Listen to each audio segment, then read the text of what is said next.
Dans l'entrepreneuriat, on nous apprend à saisir les opportunités. Toujours, tout le temps. Comme si le succès se mesurait au nombre de portes qu'on ouvre. Mais personne ne vous dit que certaines de ces portes mènent dans le mauvais couloir. Aujourd'hui, je vais vous parler de quelque chose que j'ai mis des années à comprendre. Pourquoi j'ai dit non à certaines opportunités et pourquoi c'était les meilleurs choix de ma vie.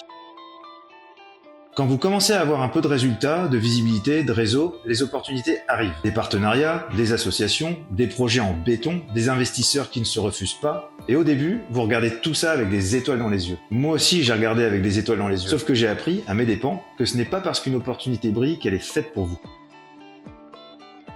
Ça peut sembler contre-intuitif, mais c'est une réalité que beaucoup d'entrepreneurs découvrent trop tard. Vous avez une vision, un cap, une direction, et là, une opportunité arrive, séduisante, cohérente sur le papier, potentiellement lucrative. Mais si elle vous éloigne de là où vous voulez être dans 3 ou 5 ans, c'est non. J'ai refusé des projets qui auraient pu être rentables à court terme, parce qu'ils m'auraient fait dévier de ma trajectoire. Et je ne le regrette pas. Deuxième leçon, une opportunité peut être excitante et vous aspirez complètement. L'énergie, ça ne se voit pas dans un prévisionnel. La charge mentale non plus. Quand on a développé Bodit, il y a eu des moments où on aurait pu partir dans 10 directions différentes. Des gens qui nous proposaient des concepts, des formats, des marchés à explorer. Et à chaque fois, je devais me poser la même question. Est-ce que ce projet me donne de l'énergie ou est-ce qu'il m'en prend? Parce que votre ressource la plus précieuse, ce n'est pas l'argent. C'est votre énergie et votre attention. Troisième leçon, le bon projet avec les mauvaises personnes devient un mauvais projet. C'est une de celles qui fait le plus mal, parce qu'elle s'apprend dans la douleur. Les chiffres peuvent être beaux, le pitch peut être solide, le potentiel peut être réel, mais si les personnes avec qui vous allez travailler ne partagent pas vos valeurs, votre niveau d'exigence, votre vision de ce qu'on doit aux gens avec qui on s'engage, aucun modèle financier ne compensera ça. J'ai dit non à des associations qui, sur le papier, avaient tout pour marcher, parce que j'avais senti que l'alignement humain n'était pas là.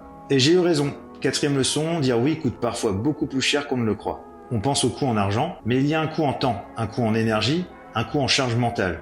Et parfois un coût en liberté. J'ai déjà payé le prix d'être indispensable dans mes propres business, d'être l'homme à tout faire, celui sans qui rien ne tourne. Aujourd'hui, si une opportunité me remet les mains dans le moteur au quotidien, si elle me fait redevenir l'opérationnel que je ne veux plus être, c'est non sans hésitation. Parce que le coût d'une opportunité ne se mesure pas uniquement en argent. Et voilà ce que ces noms m'ont permis de construire. De la clarté, parce que quand vous arrêtez de vous disperser, vous voyez enfin où vous allez vraiment. De la cohérence, parce que chaque refus aligné avec vos valeurs renforce votre identité d'entrepreneur. Et de la puissance stratégique, parce que quand vous choisissez vos batailles, vous les gagnez mieux. Chaque non assumé renforce mon oui principal. C'est ça la vraie discipline entrepreneuriale. Pas de courir après tout ce qui brille, mais savoir ce qui mérite votre feu. L'entrepreneuriat, ce n'est pas empiler des opportunités, c'est faire des choix. Et parfois, les choix les plus rentables sont ceux que personne ne voit. Alors, si vous avez l'impression de courir après trop de choses à la fois, posez-vous une seule question ce soir. Est-ce que cette opportunité me rapproche vraiment de la vie et du business que je veux construire? Si la réponse n'est pas clairement oui, vous avez votre réponse. Alors maintenant, dites-moi en commentaire, à quoi vous avez besoin de dire non aujourd'hui?